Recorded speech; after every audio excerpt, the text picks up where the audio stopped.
নমস্কার বন্ধুরা, আমার চ্যানেলে আপনাদের সকলকে স্বাগত। আজ যে গল্পটি আমি আপনাদের শোনাব সেটি একটি নাম প্রকাশে অনিচ্ছুক শ্রোতার পাঠানো। তিনি এই গল্পটি নাম গোপন রেখে প্রচার করতে বলেছেন। আসলে জীবনের কিছু মোড় এতটাই জটিল আর গভীর হয় যে সেগুলোকে সবার সামনে আনা প্রায় অসম্ভব। এই গল্পটিও তেমনই এক মোড়ের, যেখানে মানব মনের সবথেকে সূক্ষ্ম অনুভূতিগুলো, সবথেকে গোপন ইচ্ছেগুলো এক শ্বাসরুদ্ধকর আখ্যানে বাধা পড়েছে। গল্পের কোনো এক ফাঁকে আমি আমার ব্যক্তিগত ইমো নাম্বারটি দেব, তাই নাম্বারটি পেতে হলে পুরো গল্পটি মনোযোগ দিয়ে শুনতে হবে। আমার নাম রুমা, বয়স ৩৮, ম্যারিড। আমার স্বামী অভিক একজন প্রতিষ্ঠিত ব্যবসায়ী। আমাদের ছোট্ট একটি সংসার, একটি আদরের মেয়ে রিয়া। বাইরে থেকে দেখলে মনে হবে আমাদের জীবনটা একদম নিখুঁত, কিন্তু ভেতরে মনের গভীরে কোথায় যেন এক শূন্যতা, এক অব্যক্ত আকুতি সবসময় কাজ করে। সব শুরু হয়েছিল বছর ২ আগে। আমার ছোট চাচাতো বোন মিতুর বিয়ে হয়েছিল সুদীপের সাথে। সুদীপ আমার স্বামীর ঘনিষ্ঠ বন্ধু, সেই সুবাদে আমাদের প্রায়ই ওদের বাড়িতে যেতে হতো। মিতু আর সুদীপ দুজনেই খুব ভালো, ওদের দাম্পত্য জীবন ছিল ঈর্ষণীয়। আমি প্রায়ই ওদের দেখতাম আর ভাবতাম, রুমা, তোর জীবনেও কি এমন ভালোবাসা ছিল? কিন্তু সে কথা আজ আর প্রাসঙ্গিক নয়। আজকের গল্পের কেন্দ্রবিন্দুতে রয়েছে অভিকের বন্ধু অর্ণব। অর্ণব একজন প্রতিভাবান আর্কিটেক্ট। পেশাগত জীবনে সে অত্যন্ত সফল। প্রথমবার অর্ণবকে দেখে আমার মনে হয়নি যে তার প্রতি আমার এমন কোনো আকর্ষণ তৈরি হতে পারে। সে ছিল একজন শান্ত, ভদ্র, সুবেশী যুবক। প্রথম পরিচয়ে মনে হয়েছিল সে নিজের জগতে থাকতে ভালোবাসে। তবে আমাদের প্রথম দেখাটা হয়েছিল এক অগোছালো পরিবেশে, মিতুদের নতুন ফ্ল্যাট উদ্বোধনের দিনে। সেখানে প্রায় সমস্ত আত্মীয় স্বজন উপস্থিত ছিলেন। অর্ণব এসেছিল সুদীপের নিমন্ত্রণে। অর্ণবের সান্নিধ্য আমার জীবনে কখন যে এক প্রবল ঝড়ের সূচনা করেছিল আমি নিজেও বুঝতে পারিনি। মিতুদের বাড়ির পার্টি, অভিকের অফিসের পার্টি কিংবা নিছকই কোনো পারিবারিক অনুষ্ঠানে যখনই আমরা একসাথে হতাম, আমি অনুভব করতাম এক অচেনা উষ্ণতা। অর্ণবের চোখের ভাষা, তার কথার সুর, সব যেন আমার ভেতরের কোন সুপ্ত অনুভূতিকে জাগিয়ে তুলছিল। সেদিন মিতুদের ফ্ল্যাট উদ্বোধনের দিন ভিড়ের মাঝে হঠাৎ করেই আমি অর্ণবের মুখোমুখি হই। অভিক তখন অন্য গেস্টদের সাথে কথা বলছিল। আমি একটু একা হয়ে গিয়েছিলাম। ঠিক তখনই অর্ণব এসে আমার পাশে দাঁড়ায়। আপনি রুমা, তাই না? অভিকের স্ত্রী। তার গলাটা ভারী, কিন্তু তাতে এক অদ্ভুত মাধুর্য ছিল। হ্যাঁ। আর আপনি অর্ণব, সুদীপের বন্ধু। আমি উত্তর দিই। ঠিক ধরেছেন, আপনার ছবি দেখেছি, কিন্তু সামনাসামনি দেখা হয়নি কখনো। আপনি যেমন সুন্দর, আপনার ব্যক্তিত্ব তার থেকেও আকর্ষণীয়। অর্ণব আমার থেকে সরাসরি তাকালো, তার চোখে দুষ্টুমি ভরা এক ঝলক। সেই মুহূর্তে আমার হৃৎস্পন্দন একটু বেড়ে গিয়েছিল। আমি হেসে ফেলি। ধন্যবাদ। আপনি কি একটু ক্লান্ত? মনে হচ্ছে একটু বিশ্রাম নেওয়া দরকার। অর্ণব আমার হাত ধরে আলতো করে টানল। ওই কোণার সোফাটা ফাঁকা আছে। আমি দ্বিধাগ্রস্ত ছিলাম, অভিক দেখতে পেলে কি বলবে, কিন্তু অর্ণবের চোখের চাহনি আমাকে টানছিল। আমি ওর সাথে সোফায় বসলাম। আজ খুব ভিড়, আপনার নিশ্চয়ই কষ্ট হচ্ছে? একটু, কিন্তু ভালো লাগছে। অনেকদিন পর সবার সাথে দেখা। আপনার হাসিটা খুব সুন্দর। কেন জানেন? কেন? মনে হয় আপনার হাসির মধ্যে সব দুঃখ মুছে যাওয়ার ক্ষমতা আছে। এই কথাগুলো ছিল সাধারণ, কিন্তু অর্ণবের বলার ভঙ্গিটা ছিল অসাধারণ। আমার মনে হচ্ছিল এই প্রথম কোনো পুরুষ আমাকে এভাবে দেখছে, এভাবে বুঝছে। আমি অভিকের সাথে অনেক বছর ধরে আছি, কিন্তু এমন অনুভূতি আমার কখনো হয়নি। অভিক আমাকে ভালোবাসে, এটা আমি জানি, কিন্তু ভালোবাসার প্রকাশটা সেখানে বড় বেশি যান্ত্রিক। কিন্তু অর্ণবের প্রতিটি কথায়, প্রতিটি চাহনিতে ছিল এক গভীর আবেগ, এক তীব্র আকর্ষণ। সেই দিনের পর থেকে অর্ণবের সাথে আমার যোগাযোগ বাড়তেই থাকে। প্রথমে সেটা ছিল সামান্য টেক্সট মেসেজ, তারপর ফোন কল। প্রায়শই মিতুদের বাড়িতে বা কোনো পারিবারিক অনুষ্ঠানে আমাদের দেখা হতো। ধীরে ধীরে সেই দেখা হওয়াগুলো আরও ঘন ঘন হতে লাগলো। অর্ণব প্রায়ই অভিকের অফিসের ব্যাপারে বা অন্য কোনো সূত্রে আমাদের বাড়িতে আসতে শুরু করে। প্রতিবার যখনই সে আসত, আমার বুকের ভেতরটা ধুকপুক করত।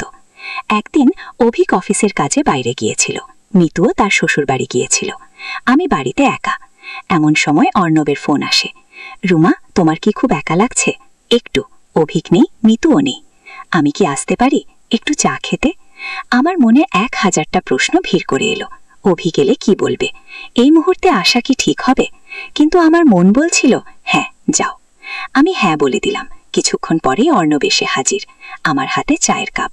তোমার জন্য, তোমার পছন্দের লিকার চা। তুমি কি করে জানলে? সবকিছুই তো জানি। তোমার সম্পর্কে সব জানতে আমার খুব ভালো লাগে। অর্ণব আমার দিকে তাকিয়ে হাসে। চা খেতে খেতে আমরা গল্প করছিলাম। ঘরের বাইরে তখন ঝিরিঝিরি বৃষ্টি। বৃষ্টির শব্দ, সবকিছুই তো জানি।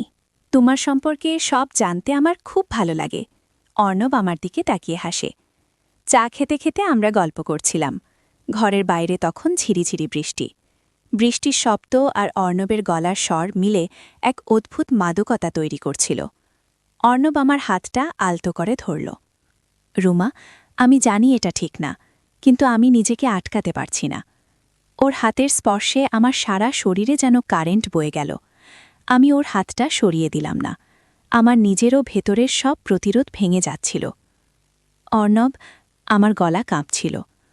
তুমি কি আমার মনের কথা বুঝতে পারছ না? আমি তোমার প্রেমে পড়েছি রুমা। তোমার ওই গভীর চোখ, তোমার হাসির ওই মায়া, তোমার গলার স্বর, সব আমাকে পাগল করে দিচ্ছে। অর্ণব আমার দিকে ঝুঁকে এলো। ওর নিঃশ্বাস আমার মুখে লাগছিল। এটা ঠিক না অর্ণব, আমি অভিকের স্ত্রী। আমার শরীর কাঁপছিল। আমি জানি, কিন্তু ভালোবাসা কি নিয়ম মানে? ভালোবাসা কি জাত মানে?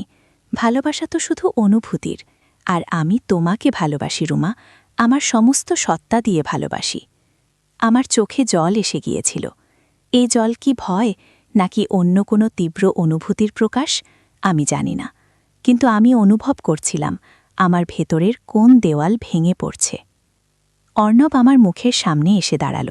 ওর চোখে ছিল এক প্রবল আকাঙ্ক্ষা। রুমা, আমি কি তোমায় চুমু খেতে পারি? আমার উত্তর দেওয়ার প্রয়োজন ছিল না। আমার চোখ, আমার শরীর সবটাই বলে দিচ্ছিল হ্যাঁ। অর্ণব আলতো করে আমার ঠোঁটে নিজের ঠোঁট রাখল। সেই প্রথম স্পর্শ, সেই প্রথম নিষিদ্ধ চুম্বন। আমার সারা শরীর যেন অবশ হয়ে আসছিল। আমার মনে হচ্ছিল আমি এক গভীর সমুদ্রে ডুবে যাচ্ছি, যেখানে সব ভয়, সব দ্বিধা অপ্রাসঙ্গিক, শুধু তীব্র আনন্দ, তীব্র আকর্ষণ। সেই দিনটা ছিল আমাদের সম্পর্কের শুরু, একটা গোপন, নিষিদ্ধ, কিন্তু প্রবলভাবে রোমাঞ্চকর সম্পর্ক।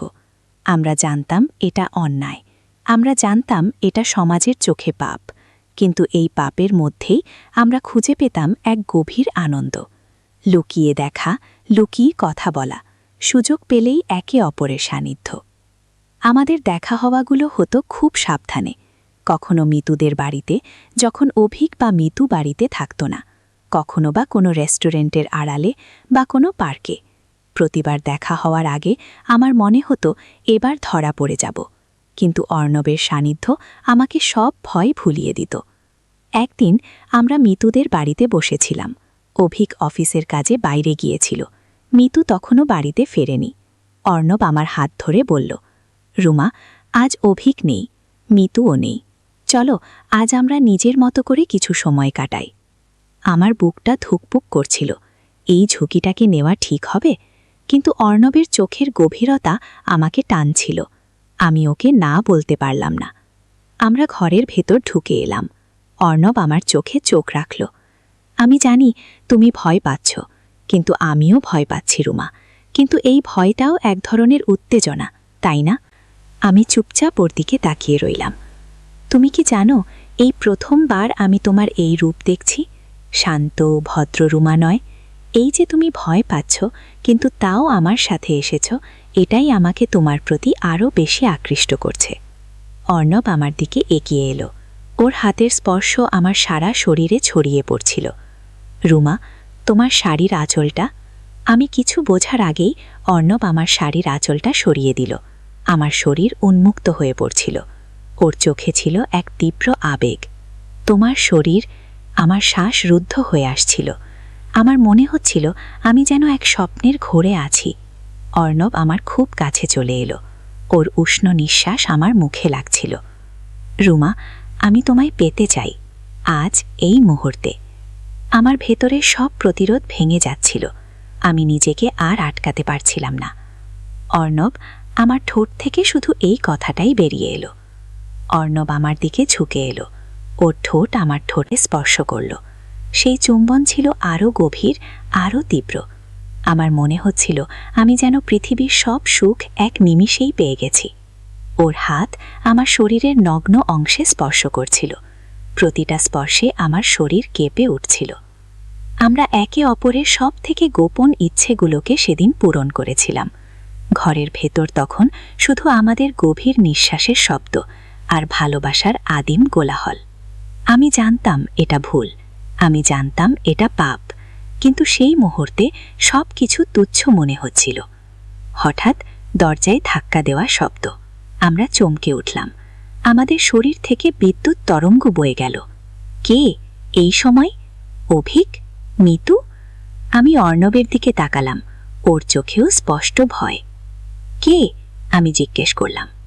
বাইরে থেকে কোনো উত্তর এলো না, শুধু আবার ধাক্কা, এবার আরও জোরে। ঈশ্বর, কে হতে পারে? অর্ণব ফিসফিস করে বলল। আমার মনে হচ্ছিল আমার হৃৎপিণ্ড বন্ধ হয়ে যাবে। আমরা দ্রুত নিজেদের গুছিয়ে নেওয়ার চেষ্টা করলাম। আমি শাড়িটা ঠিক করতে লাগলাম। অর্ণব নিজের জামাকাপড় সামলাতে ব্যস্ত। কিন্তু সেই ধাক্কা, সেই ভয় সবকিছু আমাদের রুদ্ধশ্বাস করে দিচ্ছিল। আবার ধাক্কা, এবার খুব জোরে। মনে হচ্ছে দরজার কাঠ কাঁপছে। কি হবে এখন? আমি প্রায় চিৎকার করে অর্ণবকে জিজ্ঞেস করলাম।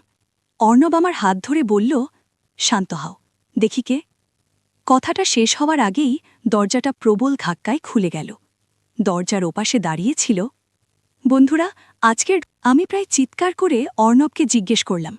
অর্ণব আমার হাত ধরে বলল, শান্ত হও, দেখি কে। কথাটা শেষ হওয়ার আগেই দরজাটা প্রবল ধাক্কায় খুলে গেল। দরজার ওপাশে দাঁড়িয়েছিল। বন্ধুরা, আজকের গল্প এই পর্যন্তই। কেমন লাগলো আপনাদের?